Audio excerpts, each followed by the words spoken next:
¿Cómo están? Bienvenidos a Última Mirada. Hubo cuenta pública del presidente de la República y lo vamos a comentar con nuestro analista y además profesor universitario de la Universidad Diego Portales, Hugo Herrera. ¿Cómo estás, Hugo? Muchas gracias por la invitación, Fernando. Muy bien. Deja de partir así, primero casi buscando el titular. ¿Hubo alguna diferencia entre esta cuenta pública y las anteriores en términos así que valga la pena resaltar? ¿O es más bien una cuenta pública donde cambia la persona y probablemente cambian los contenidos, pero no hay mucha diferencia? A ver, yo diría que la diferencia, si uno pudiera determinar alguna, está en que sobre todo el principio de esta cuenta, se pareció mucho, me parece, a la primera. En el sentido que hubo una especie de declaración de principios del gobierno, ya despidiéndose un poco, pero diciendo cuáles eran en el fondo los aprendizajes que habían hecho, cuáles eran los carriles por los que se iba a desenvolver el gobierno en lo que quedaba de tiempo y qué es lo que iba a venir esperablemente después, en la continuidad eventual o cuando volvieran a recuperar la moneda. Yo creo que eso no se había hecho con tanta claridad en las dos intermedias, pero se había hecho sí en la primera, digamos.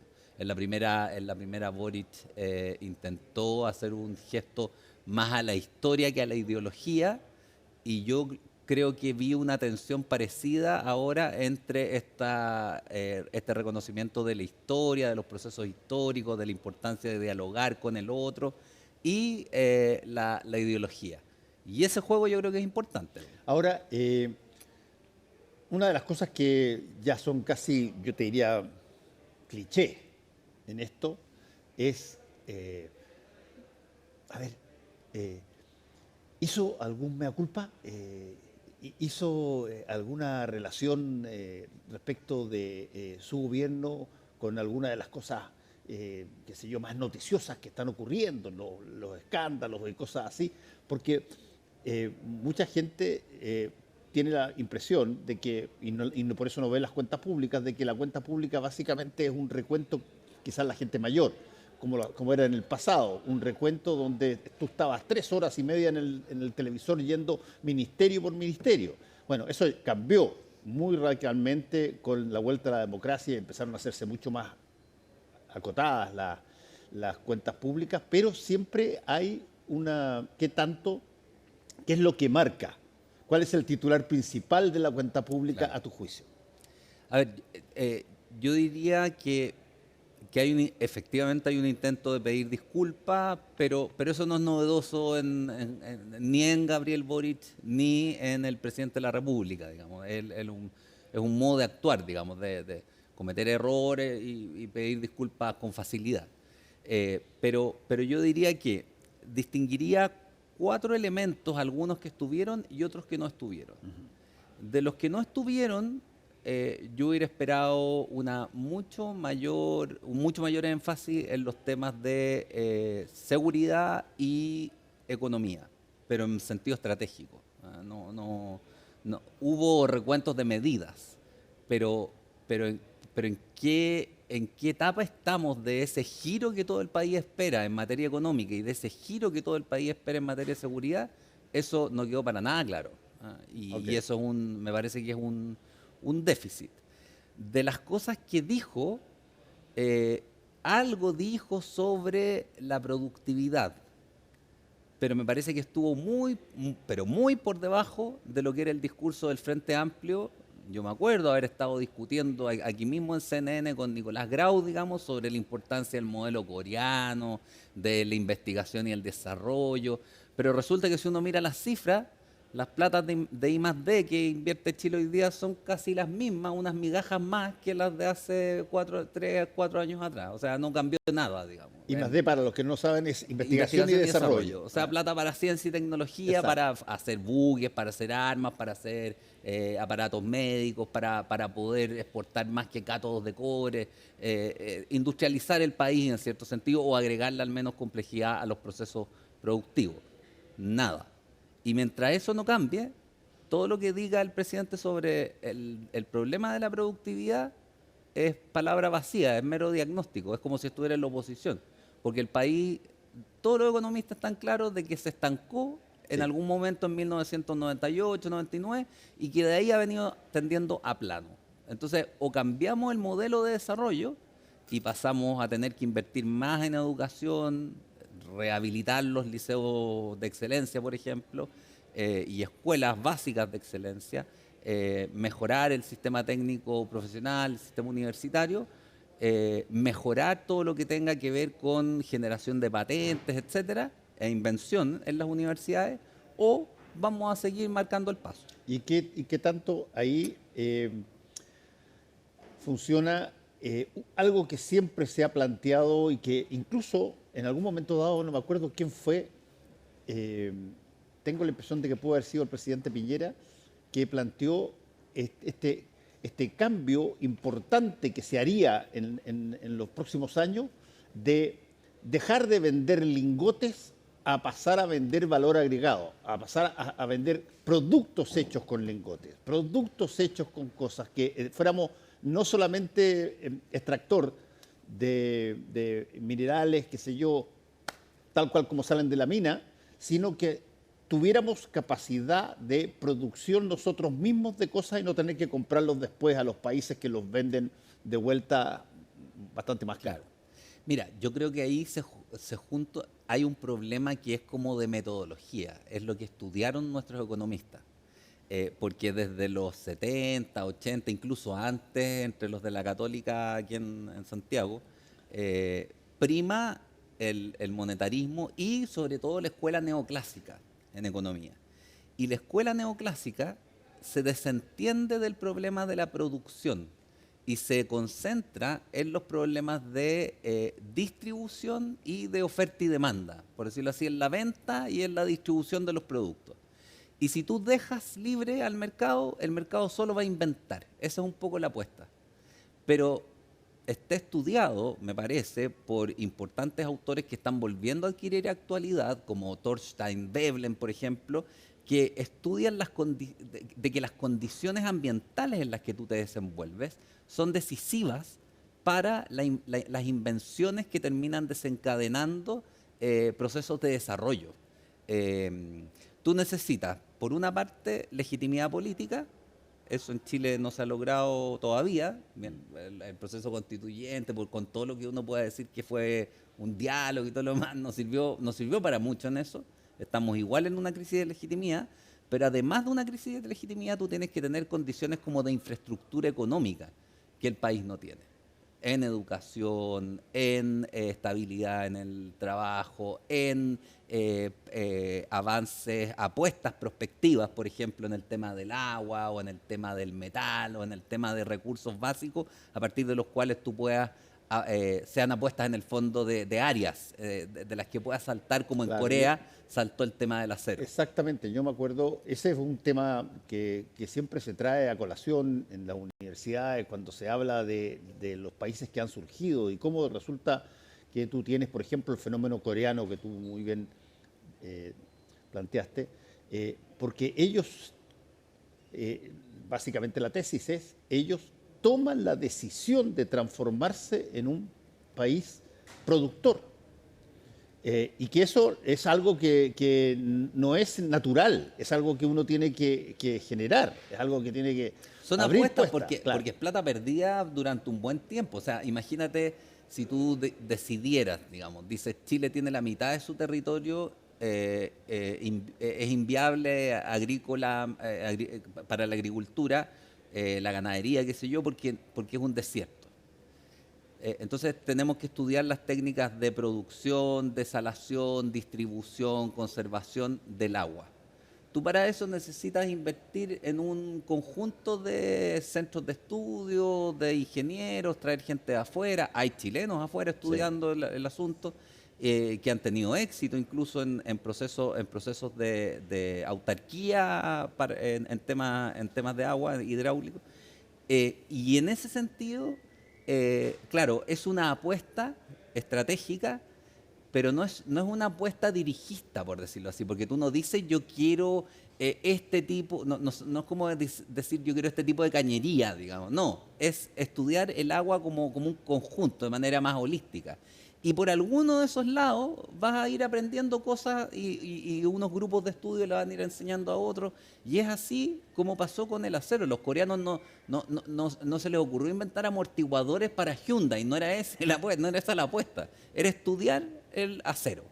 Y de los estudios del acero fueron mejorando su acero, qué sé yo, hasta lograr, con todos esos aprendizajes, ir generando una industria automotriz que al principio no era muy buena, qué sé yo, pero fue detrás de Japón y hoy día el Hyundai no es una marca mal vista, como Por pudo haber cierto. sido no sé, hace 20 años. Y lo mismo va a pasar con los chinos, digamos, en términos automotrices. Está pasando ya. Entonces, tú necesitas apuestas de ese tipo. Son como medioambientes, en el fondo, favorables a la productividad.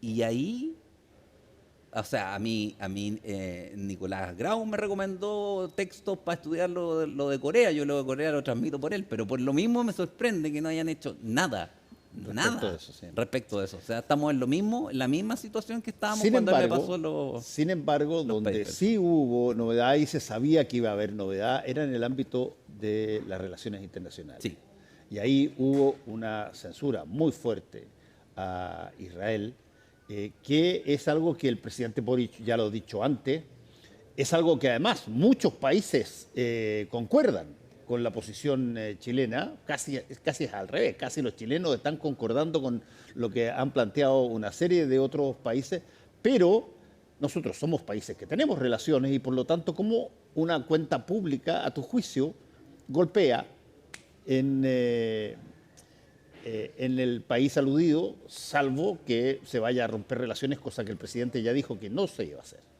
claro. Hay que ver cómo decanta el problema de las relaciones con Israel. Ahora, tú tienes varios hechos que son de política interna, entremezclados en este asunto. A ver, Porque tienes un embajador que ha sido, por ponerlo en términos elegantes, imprudente en sus declaraciones, muy locuaz. ha tomado mucho partido cuando esa no es la misión de un embajador, salvo que sea el embajador de un imperio, digamos. Al embajador romano probablemente le aguantaban en algunos lugares que hablar así, pero no un embajador de países igualmente soberanos, qué sé yo, y que no son superpotencias en ningún caso. Por otra parte, tú tienes en Chile la colonia de inmigración palestina más grande, una de las más grandes del mundo. 500.000, 600.000 palestinos. Creo que Argentina y nosotros somos las dos, los primero y segundo, no sé cuál es primero y segundo, en Sudamérica. Claro, entonces lo que digas sobre el conflicto palestino-israelí va a ser relevante. Claro. Y lo tercero es que si hay algo de lo que Chile se ha vanagloriado es de que la política exterior es una política de Estado y que es una política de Estado comprometida con el derecho y comprometida con los derechos humanos, sobre todo después de la dictadura. Y eso lo han mantenido moros y cristianos, y todos, digamos. Entonces, en ese sentido, yo creo que así como Lagos le dijo no en el Consejo de Seguridad de la ONU a Bush en su momento en que quería la aprobación para un ataque, digamos, así también creo que la decisión de Boric simbólicamente nos pone en esa misma tradición, porque lo que está ocurriendo en Palestina lo precisó él muy bien, digamos. O sea, Sí. aquí no es un ataque contra el pueblo judío, no es un problema de pueblos, es un problema de un gobierno que está atacando directamente y sistemáticamente población civil, mujeres, niños, ancianos y hospitales. Y eso va contra toda norma humanitaria, contra lo más básico. Es como lo más humano de lo humano lo que se está vulnerando y de manera sistemática. Entonces, yo creo que ahí hay un acierto del gobierno, pero saliéndonos esto podría ser un conflicto entre los congoleses y alguna facción, qué sé yo, disidente. O tú, claro. Claro, y sería lo mismo, digamos. Yo creo que esto no hay que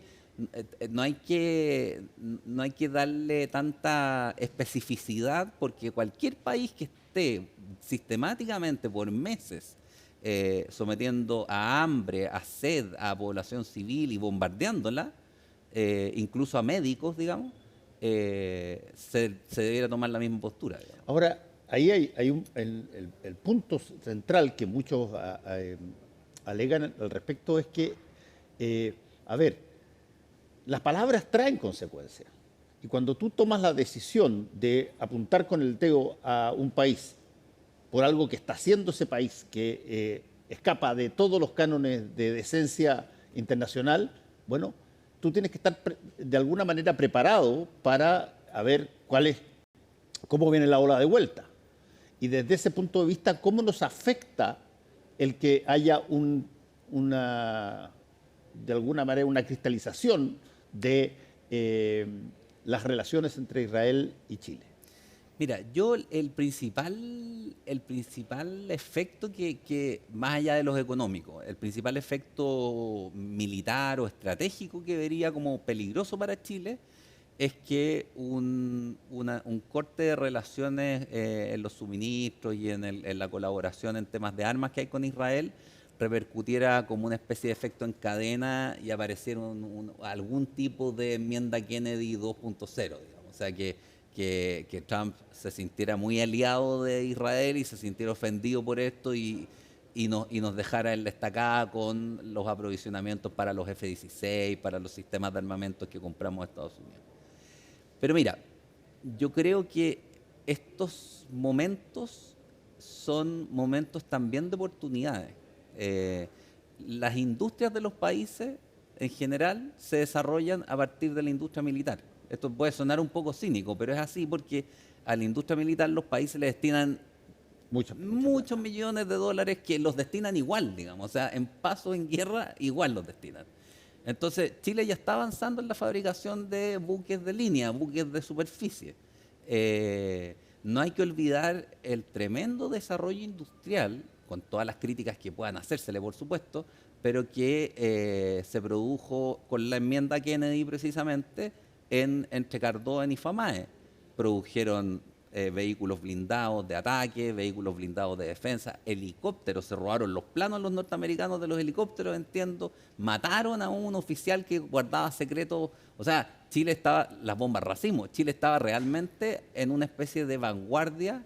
O sea, diría, los ingenieros civiles y militares chilenos tienen capacidad, no para en un año, pero sí para en un plazo razonable, hacer recuperar capacidades militares en alianza con otros países con los que tenemos perfectas relaciones, como Alemania, como Corea del Sur, que tiene unos excelentes tanques, como, no soy experto en armas, pero he escuchado que tienen muy buen desarrollo en esa área, con los suecos, con países que están fuera de las órbitas más usuales, pero que manifiestan siempre buena voluntad con Chile porque lo reconocen como un país bien apegado a Europa y bien apegado a los compromisos en temas de derechos humanos.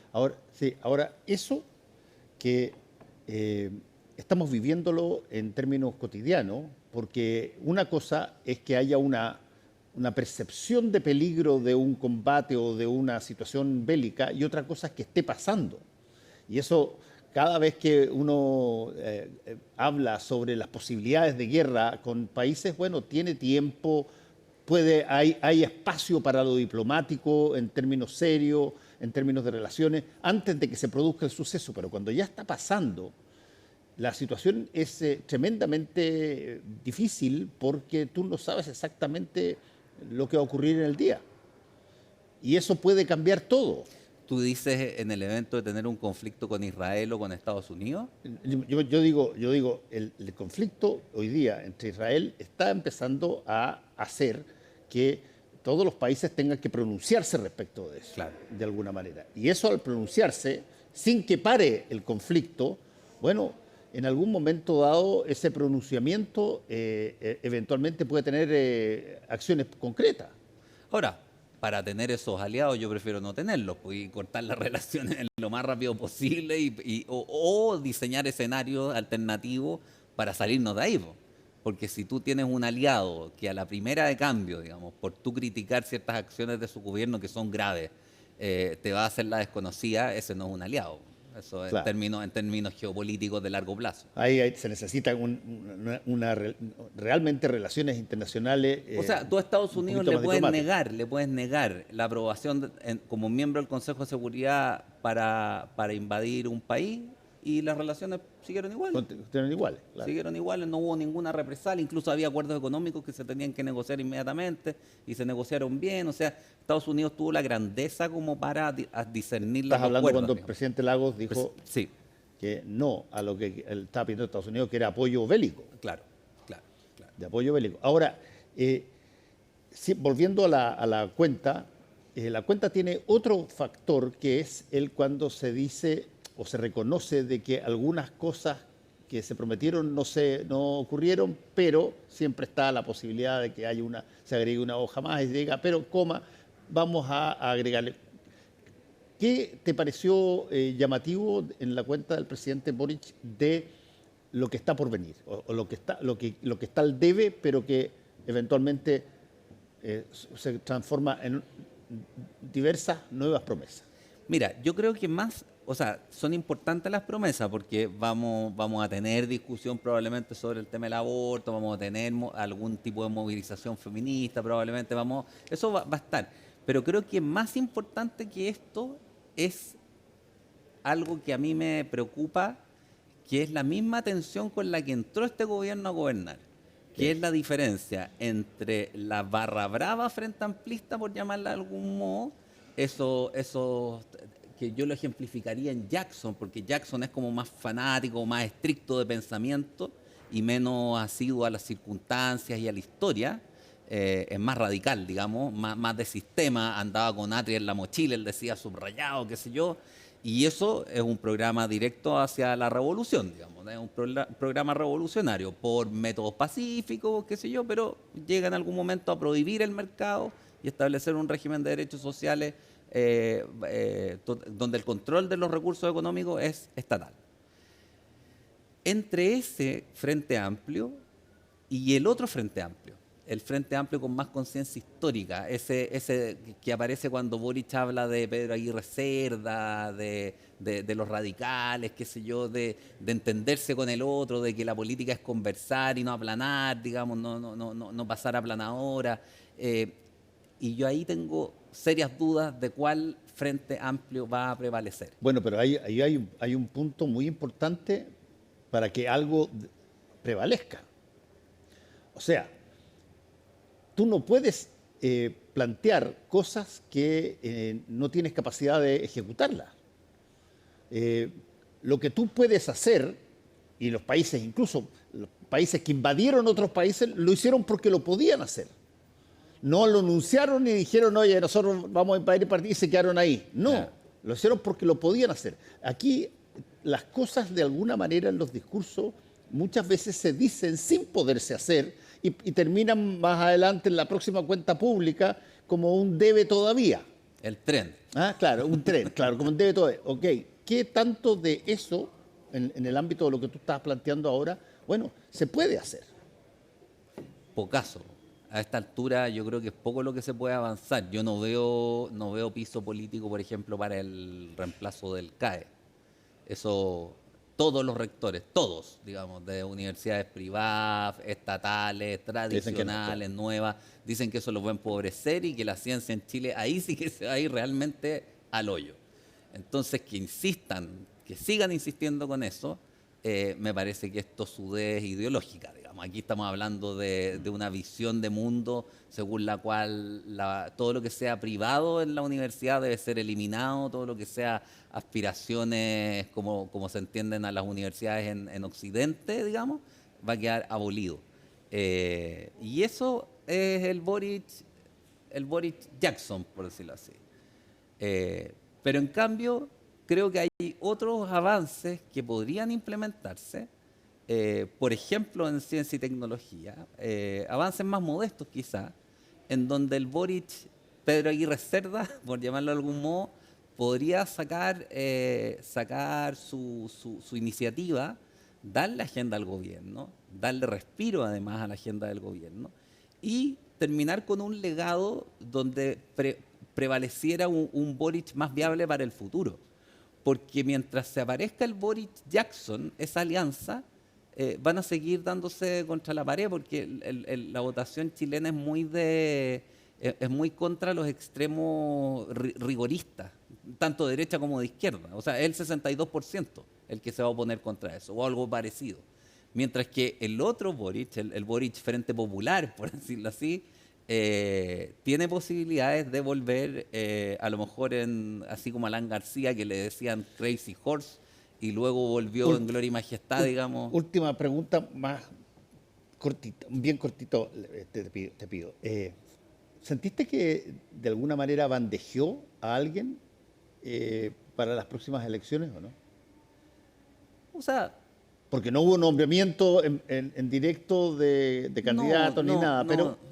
O sea, hubo gestos, abrazos, qué sé yo, con la gente a la que él le entiende más cercana, pero yo si fuera cualquiera de los candidatos que están en la parrilla, por llamarlo de algún modo, no me molestaría por lo que hizo, porque tampoco fue cuidadoso. En eso hay que reconocerle cierta delicadeza y cualidad personal al presidente, digamos.